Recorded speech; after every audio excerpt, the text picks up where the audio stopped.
Assalamualaikum warahmatullahi wabarakatuh. Waalaikumsalam. Alhamdulillahirabbil alamin. Wassalatu wassalamu ala asyrafil anbiya wal mursalin wa ala alihi wa sahbihi ajmain. Bapak-bapak dan ibu-ibu, wabil khusus sahibul bait, Ibu Efran yang saya hormati. Alhamdulillah pada pagi ini kita bisa bertemu, berkumpul, bersilaturahim, dan jarang ini kita ada kesempatan bertemu seperti ini. Dan kebetulan acara kita pada acara rutin bulanan jalan ini menjelang kita akan bertemu dengan bulan Ramadan. Insya Allah mungkin tanggal 1 ya, yang pasti 1 Ramadan tentu. Oleh karena itu pada kesempatan ini kita segarkan kembali semacam pembekalan untuk menyongsong mengisi bulan Ramadan. Saya juga mohon maaf tadi dengar bahwa ada bapak yang sebetulnya saum pada hari Kamis, tapi hari ini saumnya sampai jam 9 tadi. Terus, insya Allah dapat pahala sampai jam 9. Ya, tapi sekarang nggak boleh saum lagi sama-sama. Jadi kita segarkan kembali bahwa kita akan bertemu dengan bulan pilihan Allah, yaitu bulan Ramadan. Ramadan ini memang bulan kita sebut bulan suci, bulan yang istimewa. Malah secara khusus Nabi Shallallahu Alaihi Wasallam mengumpulkan para sahabat atau di hadapan para sahabat menjelang Ramadan, beliau menyatakan bergembiralah kalian. Jadi sikap pertama kita harus gembira, jangan cerak begitu. Puasa dewa ya ini. Tekaur lintu gitu. Jadi harus gembira, bergembiralah kalian. Kalian akan bertemu dengan bulan yang penuh rahmat dan bulan yang penuh barakah. Bulan Allah, begitu Nabi menyatakan. Bulan di mana setiap amal kebajikan akan mendapatkan pahala lebih besar dibandingkan dengan amal kebajikan yang sama yang dilakukan pada bulan selain Ramadan. Beliau menyatakan ibadah sunat dapat pahala seperti ibadah wajib di luar Ramadan, dan ibadah wajib yang dilakukan pada bulan Ramadan mendapat pahala sampai 70 kali lipat, begitu dinyatakan oleh Nabi. Jadi mudah-mudahan kita bisa bertemu dan bisa mengisi Ramadan itu. Allah telah memilih bulan Ramadan sebagai bulan pelaksanaan ibadah saum rukun Islam kita yang keempat. Selain Ramadan, kalau ada saum wajib itu adalah karena pengganti Ramadan, namanya saum qadha, langganan biasanya ibu-ibu. Bagi ibu-ibu yang punya hutang karena mens, karena nifas, maka wajib membayar qadhanya sebelum datang Ramadan berikutnya. Begitu juga mungkin yang Bapak yang dulu pernah sakit atau pernah melakukan safar di bulan Ramadan dan tidak saum, maka wajib dibayar saumnya sebelum datang Ramadan berikutnya. Jadi ini barangkali ada beberapa hari kalbag yang belum. Kemudian andai kata tidak bisa melaksanakan karena sesuatu hal, maka tidak ada pemutihan tentu qadha puasa, beda dengan pajak. Jadi bulan Syawal harus dibayar itu tanpa bunga lah. Tambahannya pertobatan aja karena telah ngalalawarakeun begitu. Setahun diberi kesempatan, kau nggak diberi qadha, itu qadha. Tapi yang akan kita laksanakan bulan Ramadan sekali lagi adalah saum Ramadan, saum inti. Sebelum lupa, di selain itu dalam Islam ada dikenal juga saum denda, saum kifarat. Saum kifarat, ada saum pengganti al-hadyu. Jadi kalau kita melaksanakan ibadah haji, haji tamattu, umroh dulu, tahallul baru haji, atau umroh haji dulu baru, atau digabung antara, atau di umroh dulu, haji dulu baru umroh. Namanya maka ada kewajiban al-hajju, ada tamattu, ada qiron, ada yang disatukan, maaf.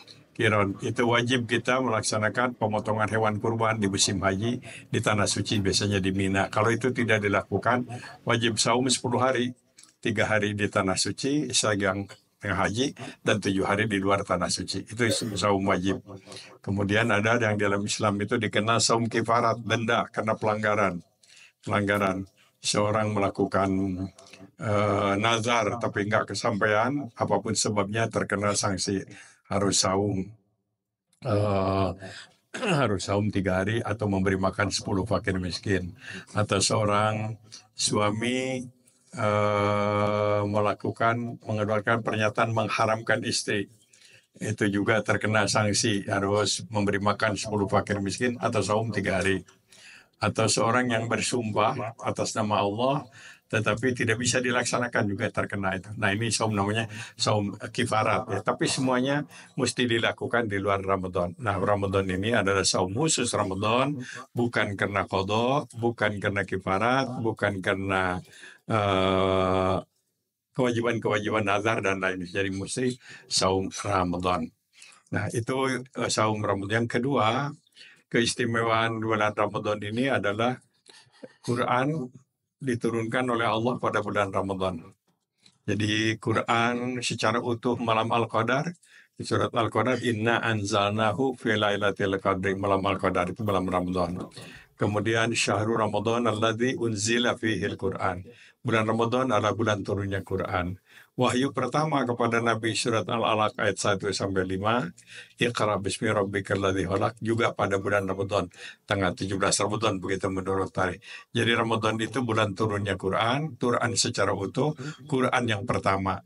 Bahkan para ahli tafsir mengemukakan sebetulnya bukan hanya Quran, tetapi juga kitab-kitab suci Allah sebelum Quran itu diturunkan oleh Allah pada bulan Ramadan, wallahu alam. Tapi begitulah, tidak ada ayatnya yang menjelaskan, tapi begitu para ahli tafsir itu adalah bulan turunnya kitab-kitab suci Allah, wallahu alam. Dan yang tidak kalah pentingnya adalah kita tahu pada bulan Ramadan Rasulullah Shallallahu Alaihi Wasallam dilantik menjadi nabi dan rasul. Pada waktu beliau berusia 41 tahun itu pada bulan Ramadan, tepatnya tanggal 17 Ramadan, pada waktu wahyu yang pertama itu. Kembali ahli-ahli tafsir mengemukakan sebetulnya bukan hanya Nabi Muhammad, tapi nabi-nabi sebelum beliau pun banyak yang diangkat oleh Allah menjadi nabi dan rasul itu pada bulan Ramadan. Wallahu alam, tapi yang pasti Nabi Muhammad dilantik oleh Allah pada bulan Ramadan. Nah inilah bulan keistimewaan bulan Ramadan.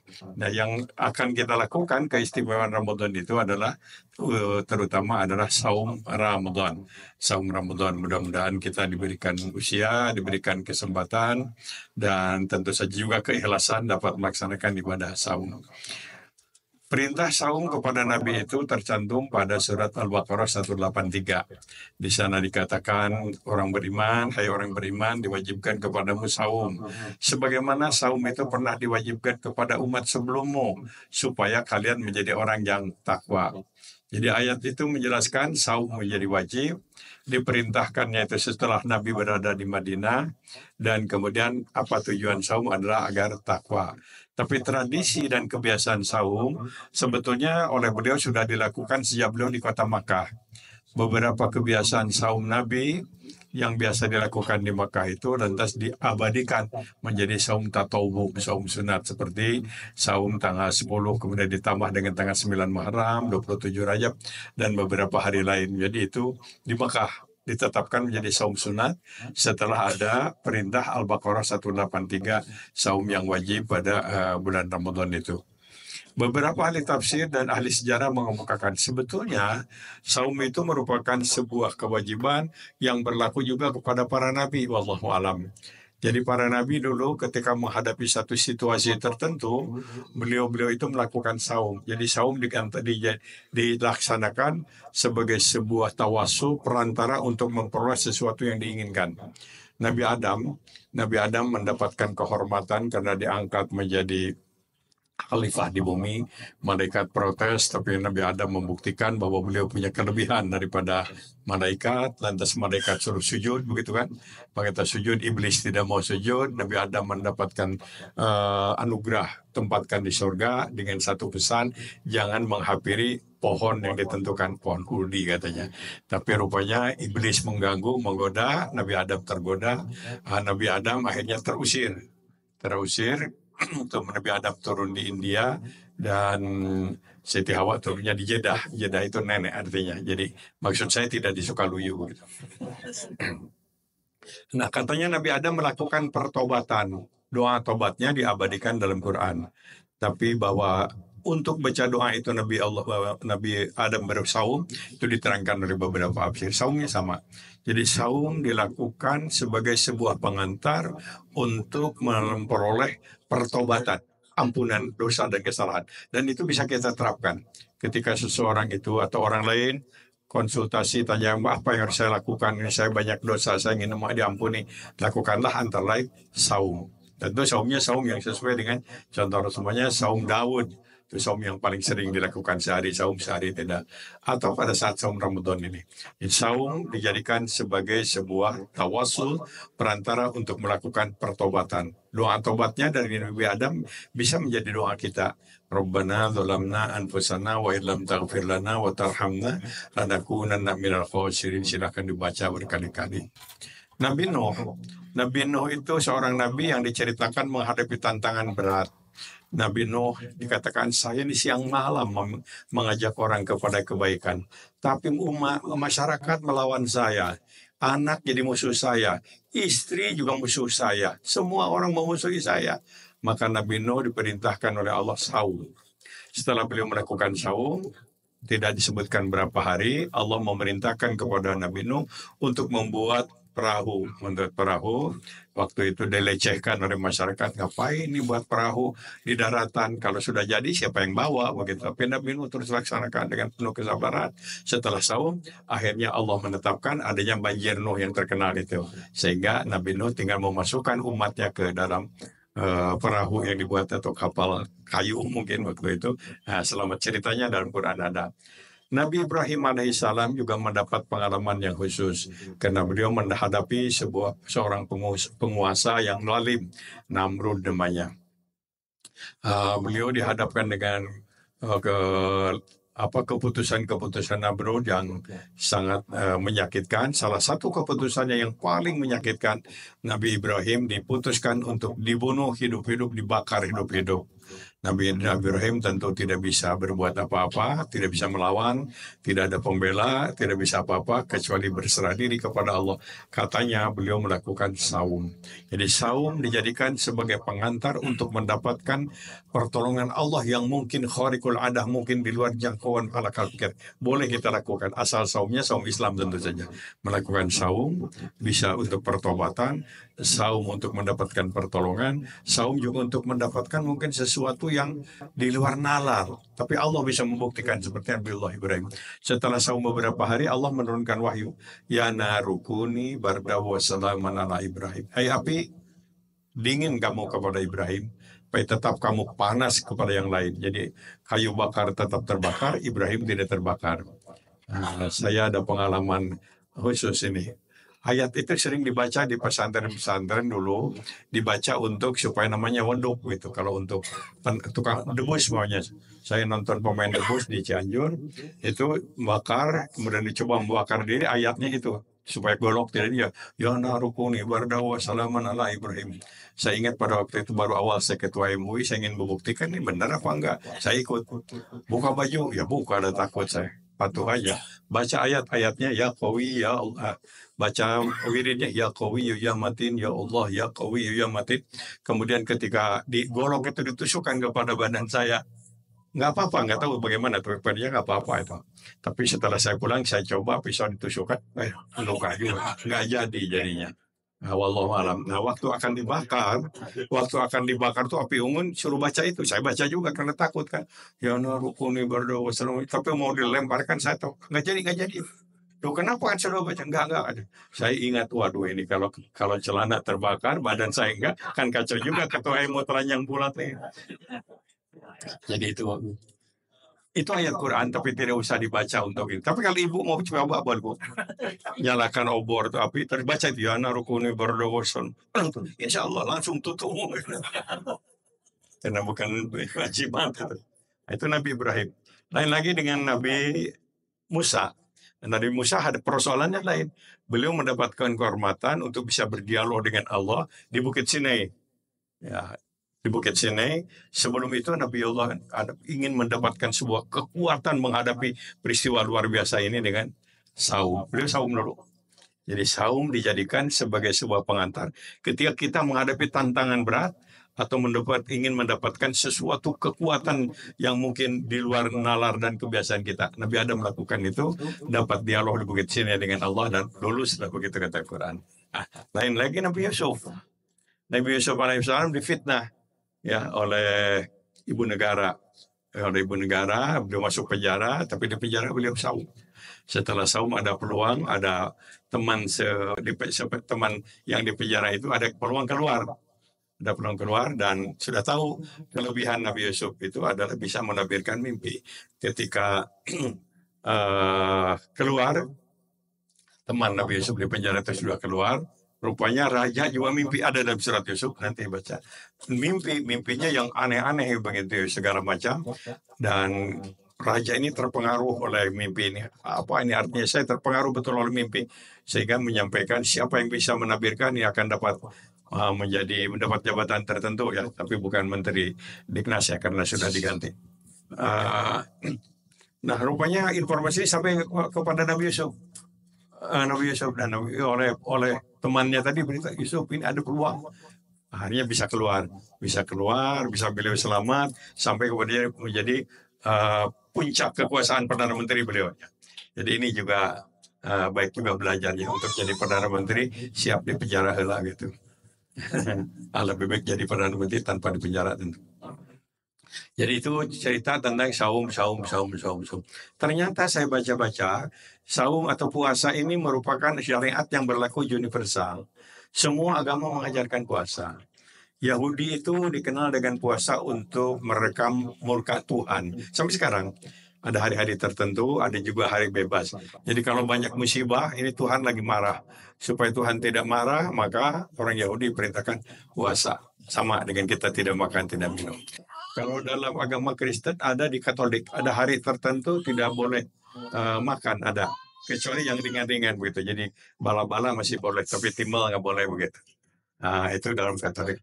Hinduisme, Buddhisme syarat dengan dengan puasa itu. Bahkan mereka bertapa kan, berhari-hari tidak makan untuk okultisme, untuk memiliki kekuatan fisik yang kebal dan lain-lain. Itu dikenal semua agama. Mesir kuno, Tiongkok kuno, Jepang kuno mengenal itu puasa itu. Jadi puasa itu universal diakui. Di masyarakat kita kejawen, di kejawen itu banyak sekali. Pak Nur, kebetulan saya lama di Solo. Jadi ada saum-saum tertentu itu. Ada yang disebut saum 40 hari, saum sekian hari. Ada saya lupa namanya. Nyeplong. Nyep itu bahasa Jawa, anyep dingin. Longnya bahasa Inggris itu campur. Jadi dingin panjang beberapa puluh hari nggak makan. Kalau di Sunda ada yang melakukan puasa mutik, tidak makan apa-apa yang memakai garam. Biasanya karena meminang tidak diterima. Supaya pasaran naik, berhenti makan garam, lama-lama tambah pias laku. Itu ada yang melakukan puasa pati geni, tidak makan apa-apa yang dimasak oleh api, begitu. Ya, masak oleh api. Jadi kalau pakai listrik boleh ada ya. Rice cooker kan pakai api boleh. Jadi saya ingat tahun 58 saya masuk pesantren di Sukabumi Samsul dulu. Semangat ingin pinter begitu kan. Ada senior saya mengatakan, yang pinter, mau pinter? Iya dong yang pinter. Yang jadi kiai yang ulama gitu. Matang puluh apa 40 hari 40 malam nggak boleh makan ikan. Saya lakukan itu, makanya bisa jadi ketua MU terus-terusan. Gara-gara matang puluh ya, 40 hari terus-terusan nggak makan daging, nggak makan ikan, telur nggak makan. Jadi makan cuma kangkung ada sama garam. Ya, tapi saya lihat kiriman ikan dari orang tua saya dimakan oleh senior. Licik juga ini aturannya. Aturan kan budak kumpul, senior boleh. Nah, semua saum puasa-puasa seperti itu tidak ada dalam Islam. Jadi saum dalam Islam hanya satu macam, yaitu berhenti makan, minum, hubungan seks, dan hal-hal lain yang membatalkan puasa dari mulai subuh sampai maghrib. Hanya itu saum dalam Islam. Nah, kemudian dikemas dalam bentuk niat bahwa kita niat ibadah begitu. Itu saum dalam Islam. Nah, Quran menyebutkan bahwa saum itu adalah tadi sebagaimana diwajibkan kepada umat sebelummu, Nabi sempat mensosialisasikan saum yang dilakukan oleh Nabi Daud. Jadi Nabi Daud itu salah seorang nabi yang sukses bisnis, sukses kekuasaan, tentu sukses menjadi nabi, sukses menjadi penguasa dunia, nggak tanggung-tanggung itu. Nabi Daud sama Nabi Sulaiman itu kan. Nah, apa amalan Nabi Daud itu? Ya, amalan Nabi Daud itu adalah saum, saum Daud. Dan itu diajarkan oleh Nabi Saum Daud. Sehari saum, sehari tidak. Sehari saum, sehari tidak. Jadi baik ini. Nah, kecuali bulan Ramadan, ibu-ibu tidak boleh. Saum Daud di Ramadan, mati kayak Ramadan harus penuh. Jadi saum Daud. Sehari saum, sehari tentu kalau ada hari haram seperti hari ya tidak boleh saum apapun tidak boleh. Nazar pun tidak berlaku kalau di hari yang diharamkan itu. Ada seorang sahabat, ya Rasulullah, saya dengar kira-kira begitulah. Saya dengar Anda melarang kami untuk saum tiap hari. Kata Rasul, ya kamu harus ingat, kamu punya istri. Tapi saya nggak apa-apa ya Rasulullah, saya kuat. Istri saya juga ridho. Ya kamu juga mendapat tugas mungkin sewaktu-waktu berangkat keluar untuk dakwah atau sewaktu-waktu harus siap juga bertempur nih kalau orang nggak apa-apa ya Rasulullah. Istri saya sabar, saya ridho, saya juga kuat, mau dakwah juga kemana silakan, bertempur pun siap, tapi saya ingin puasa terus-terusan. Nabi mengatakan, kalau begitu lakukan aja saum Daud. Nah, saum Daud yaitu sehari saum, sehari tidak. Jadi kalau kita ingin saum agak banyak, saum Daud. Kecuali bulan Ramadan, tidak boleh saum Daud bulan Ramadan ya. Ada dua ya amalan saya sampaikan dari amalan Nabi Daud yang oleh Rasulullah disosialisasikan, dijadikan sunnah Rasul saum Daud, sholatu Daud. Kalau sholatu Daud, beliau Nabi Daud biasa melakukan separuh tidur, separuh malam tidur, separuh malam sholat. Nah, oleh Nabi disesuaikan ini dengan barangkali kekuatan faktor kekuatan umat Nabi. Tidak lagi dengan separuh malam, tapi dengan sepertiga malam. Itu yang biasa dilakukan oleh Nabi. Salatnya sepertiga malam, tapi Nabi sendiri tidak terus-terusan melakukan saum Daud. Senin Kamis yang biasa dilakukan oleh beliau. Tapi Nabi memberikan kepada kita peluang untuk takarub kepada Allah melalui saum, yaitu saum Daud. Nah, ada seorang sahabat bertanya, ya Rasulullah, murni bi amalin yudkhiluni al-jannah. Tolong tunjukkan kepada saya, perintahkan kepada saya apa yang harus saya lakukan supaya saya ini dijaminlah masuk surga. Nabi menyatakan, alaika bisawm, puasa kamu. Sahabat itu agak ragu-ragu tanya lagi, ya Rasulullah, yang saya tanyakan itu amalan berat nggak apa-apa, tapi menjamin saya masuk surga. Alaika bisawm, puasa kamu saum. Tidak ada amal yang senilai dengan puasa. Fa innahu la indana. 3 kali bertanya, jawabannya sama. Saum.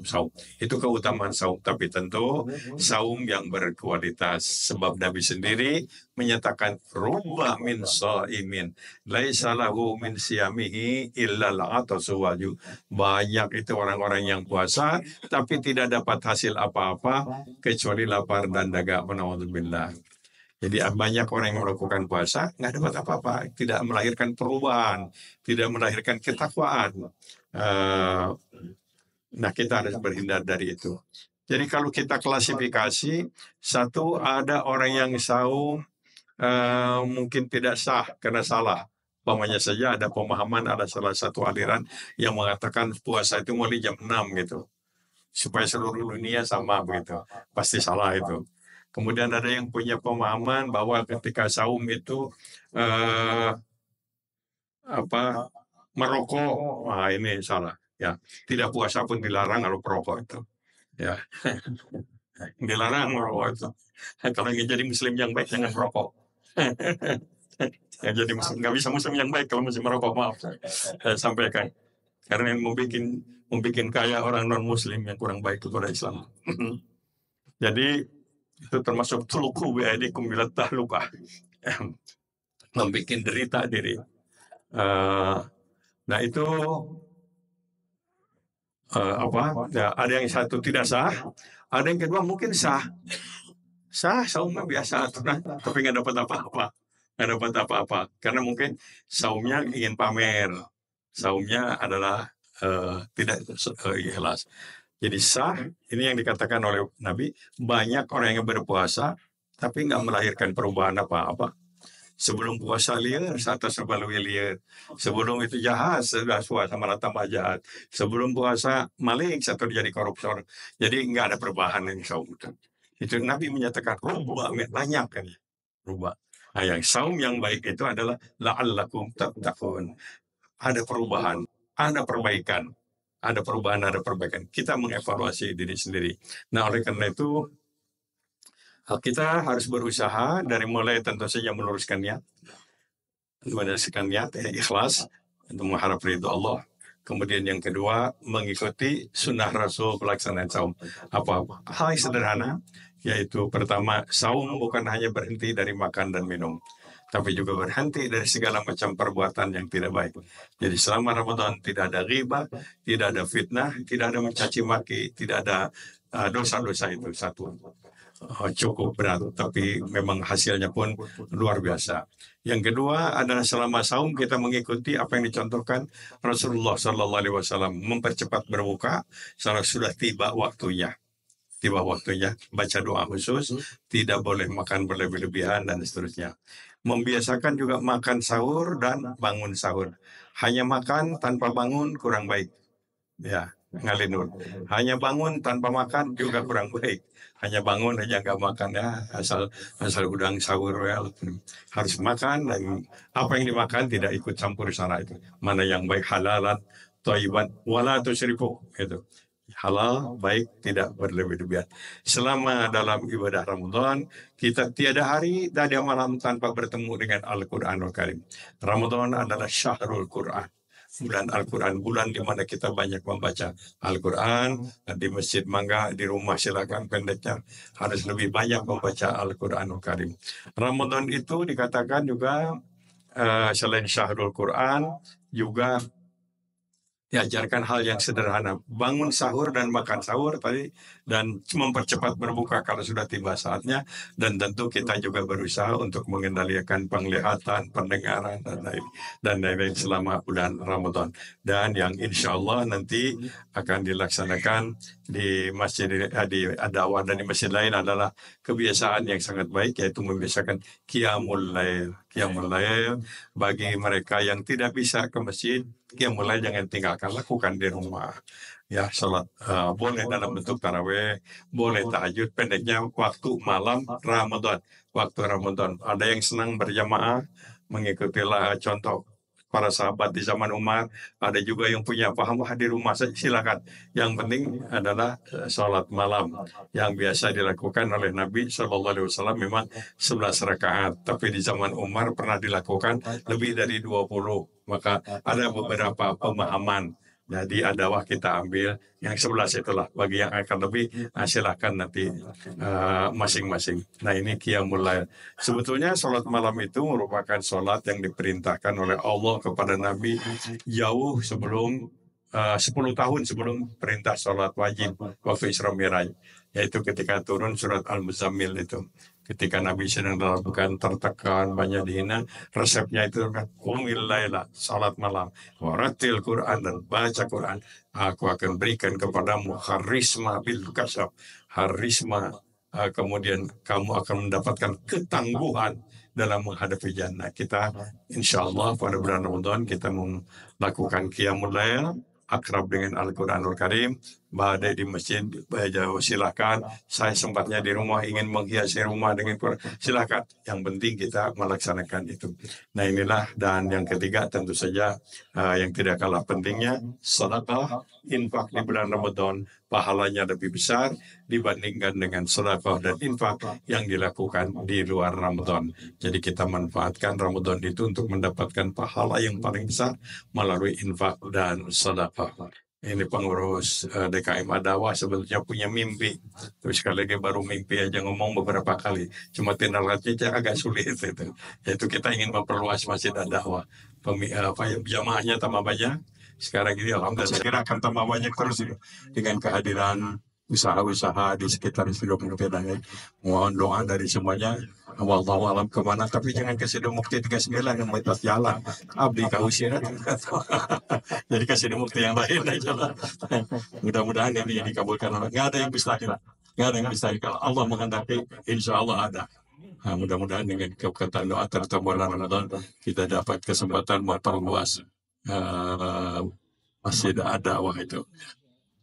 Inilah saya kira Bapak-Bapak dan Ibu yang bisa saya sampaikan. Mohon maaf apabila ada hal-hal yang kurang berkenan. Ini sumber hidup baru ceramah pakai sorong kiri. Biasanya pakai peci aja, peci ini pakai sodok. Ya karena ragu. Hai. Terima kasih ini semuanya. Mudah-mudahan semuanya sehat dan kita insya Allah akan bertemu dengan bulan Ramadan. Baik, kita bersama-sama sejenak menundukkan diri kita kehadirat Allah Subhanahu wa Ta'ala untuk Allah Subhanahu wa Ta'ala memberi kesempatan kepada kita bertemu bulan Ramadan dan dapat mengisi bulan Ramadan dengan ibadah-ibadah yang sebagaimana dicontohkan Rasulullah Sallallahu Alaihi Wasallam. Alhamdulillahirabbil alamin. Allahumma salli wa sallim ala sayyidil mursalin wa ala alihi wa sahbihi ajma'in. Amin ya Allah ya rabbal alamin. Allahumma ya qadiyal hajat wa ya kafiyal muhimmat wa ya dafi'al baliyat wa ya rafi'ad darajat wa ya syafi'al amrad wa ya mujibad da'wat. Hasbunallah wa ni'mal wakil, ni'mal maula wa ni'man nasir. Rabbana innana sami'na munadiyan yunadi lil iman an aminu bi rabbikum fa amanna. Rabbana faghfir lana dzunubana wa kaffir 'anna sayyi'atina wa tawaffana ma'al abrar. Rabbana wa atina ma wa'adtana 'ala rasulik wa la tuhzina yaumal qiyamah innaka la tukhliful mi'ad. Rabbana la tu'akhidna in nasina aw akhtana. Rabbana wa la tahmil 'alaina isran kama hamaltahu 'alal ladzina min qablina. Rabbana wa la tuhammilna ma la taqata lana bih wa'fu 'anna waghfir lana warhamna anta maulana fansurna 'alal qaumil kafirin. Rabbana atina fid dunya hasanah wa fil akhirati hasanah wa qina adzabannar. Subhana rabbika rabbil izzati amma yasifun wa salamun 'alal mursalin walhamdulillahi rabbil alamin. Amin ya Allah ya rabbal alamin. Assalamualaikum warahmatullahi wabarakatuh.